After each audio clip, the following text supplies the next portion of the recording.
Hello everyone and welcome back to my channel. Today's video will be my September wrap up. I read a total of 6 books in September, which I am okay with. I mean, it's better than no books, but I am very frustrated that that's like my constant number is like anywhere from like 5 to 7. I was hoping to read a lot more in September, but it was a month that was very, very difficult for me to focus. I just felt mentally down and just kind of sad, and I just wasn't feeling the greatest, to be honest, so it was hard for me to pick up a book. I feel like the beginning of the month went really well for me, and I read the majority of the books earlier in the month.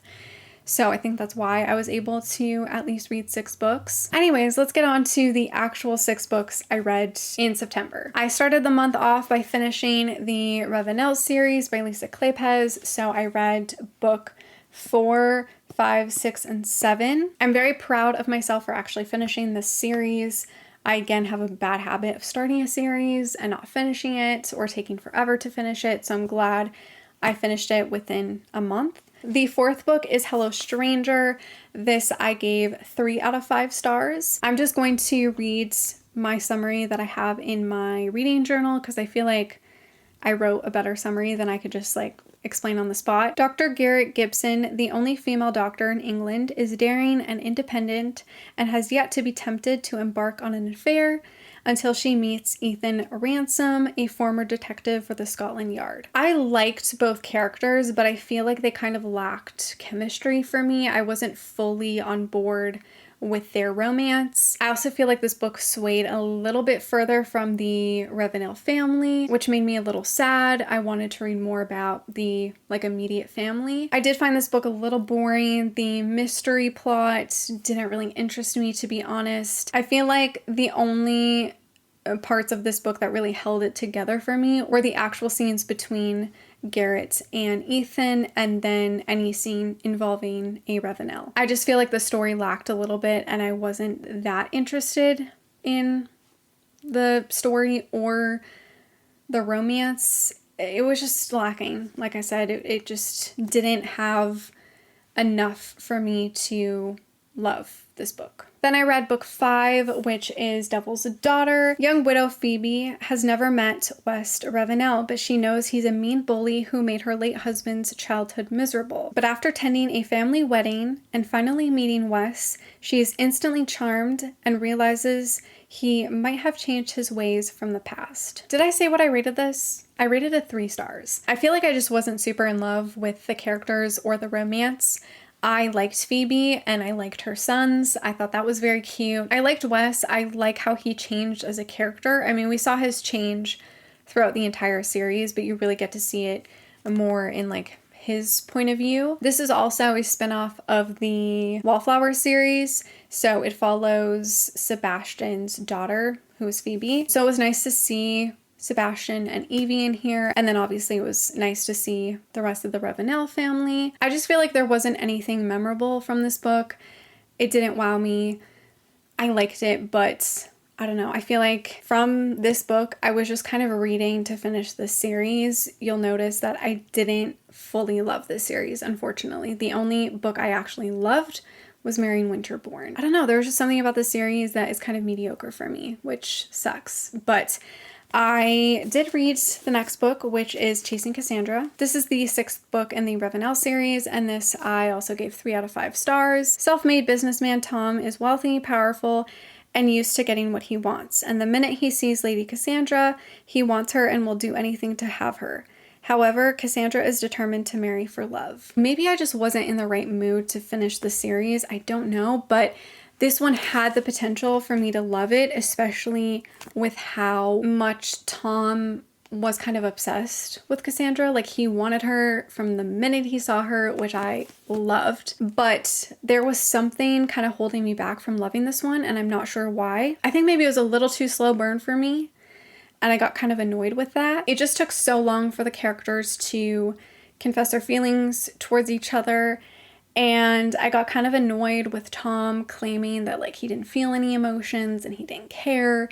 and it just was kind of repetitive to me. I love the Ravenel family. Obviously, they're just so fun, and I love how they're all so different, and they're just all so chaotic together. I love that. And I will say there was some cute moments in here, and the sex scenes were very steamy and everything, but I don't know, this series just has kind of lacked for me, I think, because I had heard such good things about the series, and I know that this is a series that everybody loves. I just feel like maybe I had too high of expectations. And then I read Devil in Disguise, which is the 7th book. This I gave 3 out of 5 stars. Actually, it's like a 3.5, to be honest. It's almost a 4-star. Lady Merritt, a widow, is currently running her late husband's shipping company, Keir, I think that's how you pronounce his name, a Scottish whiskey distiller who makes all of her sensible plans go out the window. Not only is their attraction dangerous, but apparently someone is plotting Keir's death. There's like a secret family plotline in here, which obviously you could just tell from the beginning.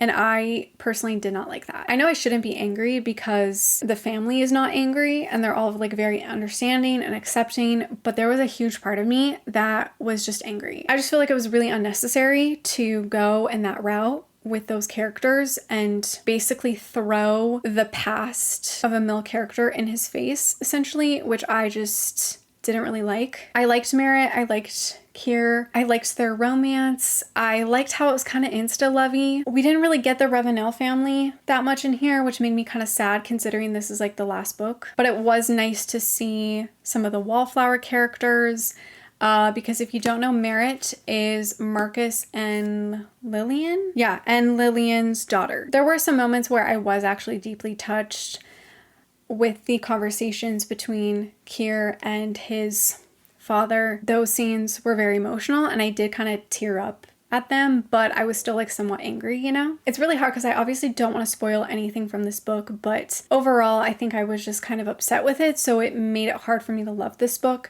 However, I loved the ending. That was so cute and just so precious, but I feel like it was kind of sad we didn't get a proper Ravenel ending. I feel like if I read this again in the future, when I've forgotten everything about it, I might actually really like it. I'm just kind of a little disappointed with this entire series. I'm so sad I didn't love it as much as everybody else. I definitely want to read more of Lisa Kleypas's past series. I think there's like one series that I haven't fully read yet, so I'll probably read that one, but yeah, I didn't fully love the Ravenel series, unfortunately. The next book I read was The Ex-Hex by Erin Sterling. This I gave 4 out of 5 stars. 9 years ago, Vivian nursed her broken heart with a silly, little harmless curse on her ex-boyfriend. Reese is back in town for some local festivities. However, strange things start happening to him, which makes Vivian realize her hex may have not been so harmless after all. This is a very cute,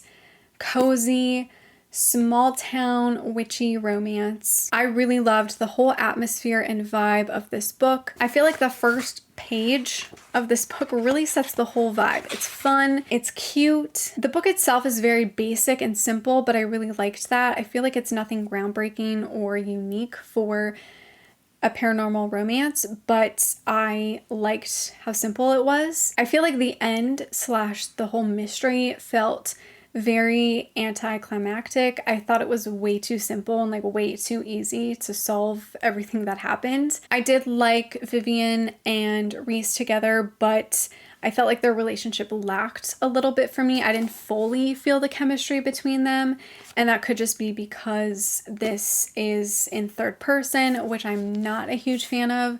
The only times I really can accept it are historical romances. I just feel like everything was resolved very quickly and way too easy, and I didn't fully feel the romance, but everything else I really, really loved. And then the last book I read in September was Wolf Gone Wild by Juliet Cross. This is the first book in the Stay a Spell series. This follows our male character who is a werewolf, and he has been unable to shift for 3 months, which leads him to believe that he is cursed.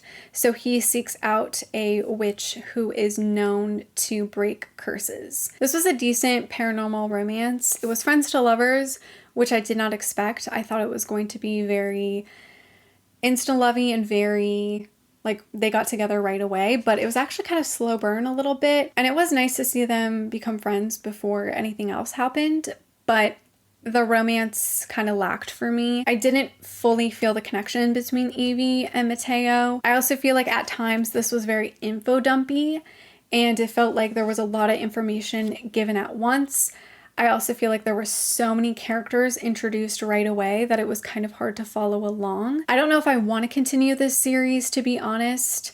I am curious to read about all of the other sisters, but I don't know if I'm that invested to continue. I mean, maybe I'll pick up the second book and then kind of decide after that one if I ever want to fully continue. I just thought this was going to be a little bit more of an intense, like, Fated Mates, and it kind of was, but it wasn't as intense as I thought it was going to be, or like how I wanted it to be. But I will say it was interesting that this whole family is full of sisters and they all have each different powers. I thought that was really interesting. And that obviously there's werewolves, but there's also vampires in here. Yeah, this was just kind of like a mediocre paranormal romance for me. So those are all the books I read in September. Let me know if you have read any of the books that I talked about and what you think about them, or let me know what books you read in September. Thank you so much for watching. Make sure to give this video a like, subscribe, follow me on all my other social media, and I will see you in my next one. Bye.